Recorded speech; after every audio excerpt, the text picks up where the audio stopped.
Olá pessoal, eu sou a Clara e sejam bem-vindos ao meu acervo.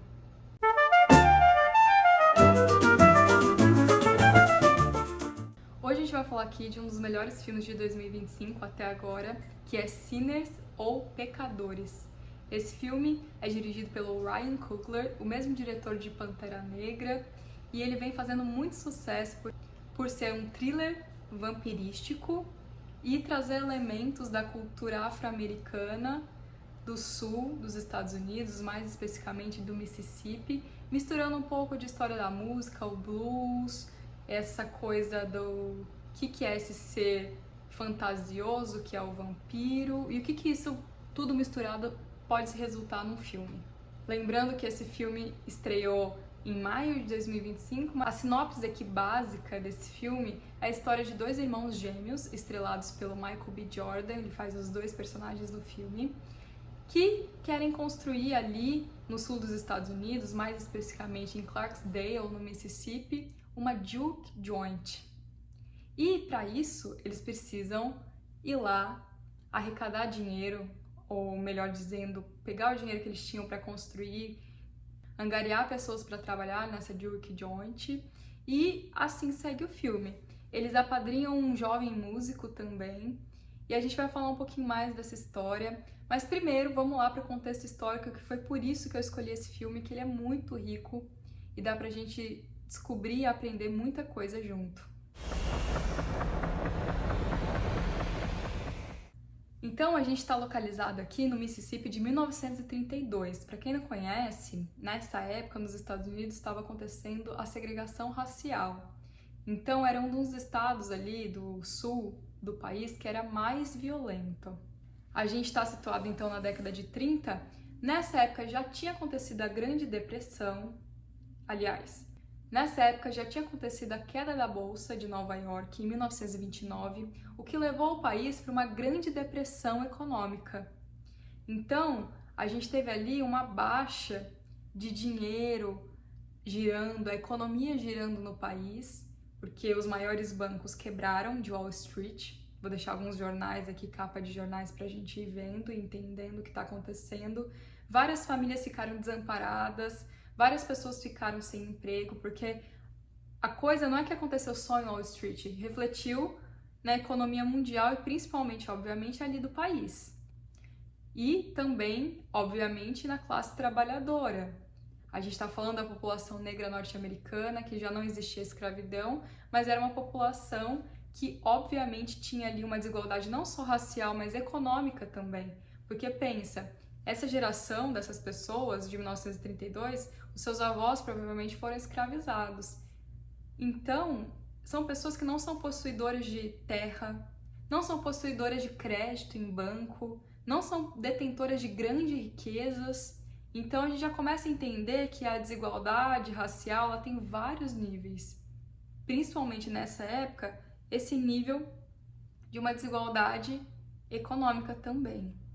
Paralelo a isso, o país ali, desde o final do século XIX, quando começou a surgir, por exemplo, ideologias racistas, do racismo científico, que a gente classifica, que é do darwinismo social, essa coisa da missão civilizadora branca, lá também de um ideal que justificou o imperialismo na África e na Ásia no final do século XIX, essa teoria chega nos Estados Unidos de uma maneira muito clara com as leis Jim Crow. Essas leis Jim Crow, elas legalizavam, por assim dizer, o racismo no país. Então ela surgiu lá entre 1877 e ficou no país até a década de 60. Tiveram que existir pessoas na década de 60 para lutar contra essa lei, como por exemplo a Rosa Parks. Quem não conhece, vale a pena pesquisar um pouco a história dela também. O que basicamente as leis Jim Crow faziam? Elas, por exemplo, colocavam coisas do tipo: um homem negro não deve cumprimentar as pessoas, ele deve esperar para ser cumprimentado, não deve tocar numa mulher branca ou algo do tipo, senão seria considerado uma violência sexual. Pessoas brancas e pessoas negras não deveriam comer juntos no mesmo lugar, na mesma mesa. E daí eu não sei vocês, mas já começo a lembrar daquelas fotos e fotografias que são documentos, e que bom que existem esses documentos, porque a gente consegue comprovar que existiu a segregação racial, a gente consegue entender como ela existiu, porque é um passado histórico que diversas vezes é negado pelas pessoas e pela história do tempo presente, por assim dizer, mas essas fotografias mostram claramente como era essa lei Jim Crow na base, na prática. O fato do estado do Mississippi ele ser um dos mais violentos, de existir linchamento na rua das pessoas, de ter ações da Ku Klux Klan, enfim, diversos motivos para isso, tem a raiz na Guerra de Secessão, que é conhecida como a Guerra Civil Americana. Então, ali também no século XIX, os estados do Sul, eles não quiseram abolir a escravidão de cara como os estados do Norte queriam. Vocês já devem ter ouvido falar, tem muitos filmes a respeito, cultura pop menciona isso daí em alguns momentos. Eu tô me lembrando aqui agora do filme Guerra Civil, estrelado pelo Wagner Moura, que ele se passa nos Estados Unidos também, faz uma alusão de alguma maneira a esse passado, se a gente for pensar também, mas enfim. O que acontece? Esses estados, eles estão historicamente, a sua base é uma base racista, por assim dizer, no sentido de que existe esse passado da Guerra de Secessão. Existe esse passado dos Estados Confederados e tudo mais, dessas ideologias, desses conceitos que vão formando o país, e principalmente aqui no caso, o estado do Mississippi, como a gente vai falar, que é onde se passa a história de Sinners. Então esses dois irmãos, eles seguem ali da cidade para regiões mais interioranas de Clarksdale, e eles vão passando por plantações de algodão. Mas, professora, mas Clara, as plantações de algodão ainda existiam? Sim, ainda existiam, obviamente, não acabaram com a abolição da escravidão, e a maioria da população negra ainda trabalhava nelas, sendo explorada, com salários baixos e etc. Daí esses dois irmãos, o Smoke e o Stack, eles seguem caminho para poder abrir a sua juke joint, apadrinham um jovem músico no caminho ali, e é muito interessante a gente começar a entender então o que é uma juke joint. Esse lugar, assim, os estudiosos, os artigos, eles colocam esse lugar como um lugar de resistência da música afro-americana, da música negra dos Estados Unidos, principalmente do blues. Tem constatações de pessoas em 1934 dizendo que as juke joints é o lugar mais importante dos Estados Unidos, musicalmente falando. Então era um lugar ali onde as pessoas que muito provavelmente trabalhavam nas plantações ainda, ou a população negra que trabalhava em torno de onde existia uma juke joint, ia ali para poder se divertir, dançar, viver a vida e ter um pouquinho de lazer, por assim dizer, frente à realidade ali, que ainda era uma realidade de muita exploração também. Então, a gente começa a entender que esse movimento desses dois irmãos é um movimento de resistência também no Mississippi da década de 30. E daí eu tô me lembrando aqui de algumas sequências importantes. Primeiro, quando eles estão chegando no lugar que vai ser essa juke joint, eles compram de um homem branco ali do campo do Mississippi. O homem, ele questiona os irmãos com uma atitude claramente racista. Ele pergunta o que vai ser aí, o que vocês vão fazer nesse lugar. Daí eles respondem mais ou menos e tal, mas mostram o dinheiro, o homem aceita. Mas fica aquele pé atrás, sabe? Tipo assim, os dois irmãos negros têm dinheiro para comprar esse estabelecimento de mim e tal. Fica tudo isso meio que subentendido. Mais paralelo a isso, esses dois irmãos, a gente vê um grupo de raiz indígena perseguindo algumas pessoas por ali, onde o Smoke e o Stack vão construir a juke joint. E aquilo é muito estranho, porque são pessoas que não parecem normais, por assim dizer. E a gente sabe que, assim, na mitologia vampiresca, nos escritos que existem, tem muito registro de lendas indígenas que falam de criaturas parecidas com um vampiro. E isso o filme mostra um pouco, porque são os únicos que percebem o que aqueles seres estranhos eram. E daí eles avisam para um casarãozinho ali da região, eles avisam, ó, essas pessoas que vocês estão protegendo aí, o grupo indígena fala, essas pessoas que você está protegendo são pessoas perigosas, tomem cuidado. Só que o que acontece nesse contexto? O racismo ele estava claramente ali nessa segregação racial da população negra, mas a população branca também não tinha respeito, não tinha reconhecimento, não considerava cidadão igual a população indígena também estadunidense, que já tinha também sido dizimada daí desde o começo da colonização das Américas. Aqui a gente está falando especificamente dos Estados Unidos hoje. O que é importante a gente entender, o que é a analogia desse filme, é esse colonialismo vampiresco.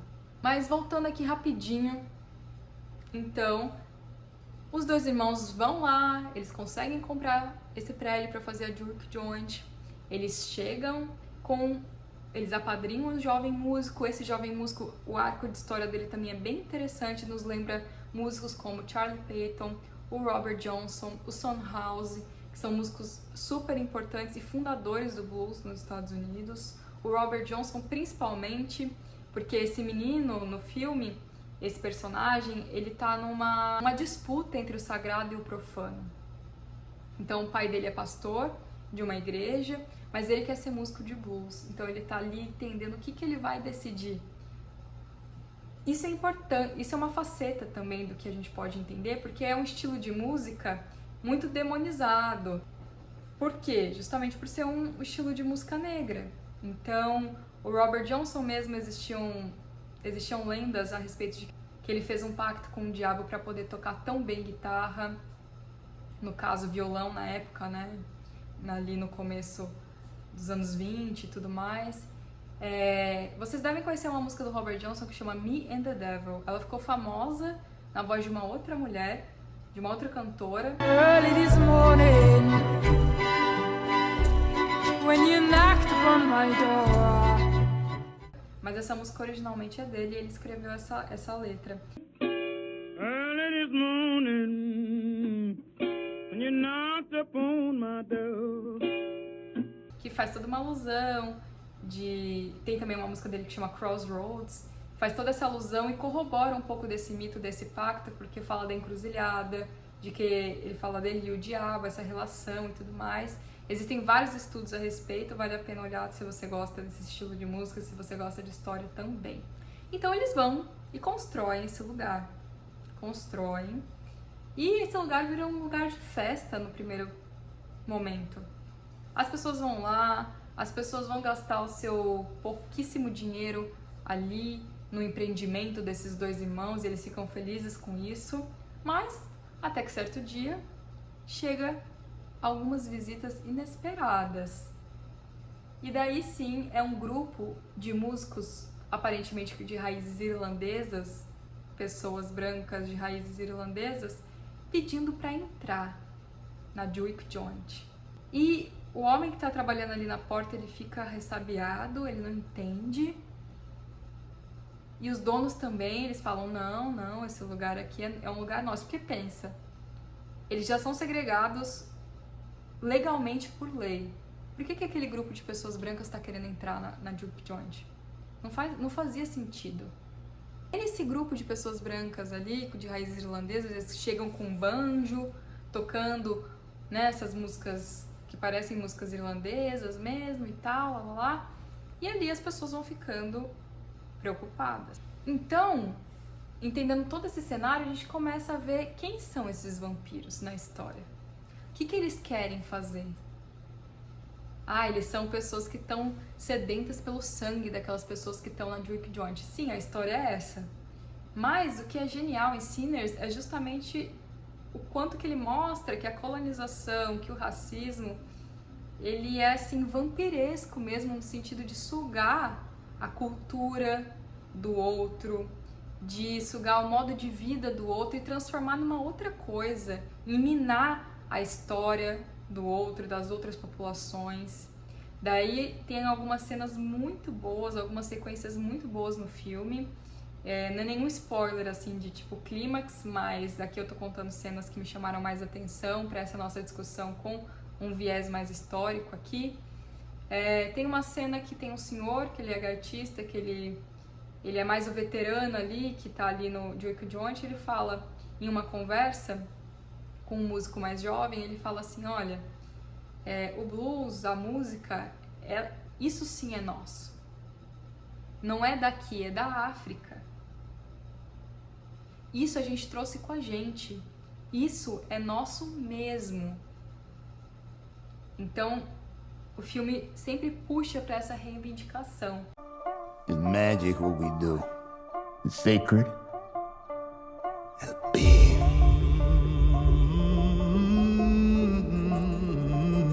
There are legends of people born with the gift of making music so true it can pierce the veil between life and death. Tem uma sequência na Duke Joint que esse guitarrista ele tá tocando e eles fazem cortes de cena para a história da música. Mostram a África, rituais na África de música, de espiritualidade, mostram a música afro-americana, a música negra até nos dias de hoje, faz menções, por exemplo, ao rap, e não só da população negra, mas de toda a imigração também. Tem uma personagem chinesa no filme também, mostra um pouco disso. Então, assim, é muito interessante, é muito emocionante o quanto eles conseguem fazer bem toda essa história, a gente consegue realmente entender. Uma outra cena que me chamou a atenção foi do vampiro, que ele diz o seguinte: ele consegue transformar outra pessoa em vampiro, que esse é o objetivo deles, e ele fala assim: eu já peguei tudo que era dele, agora tudo que era dele eu tenho.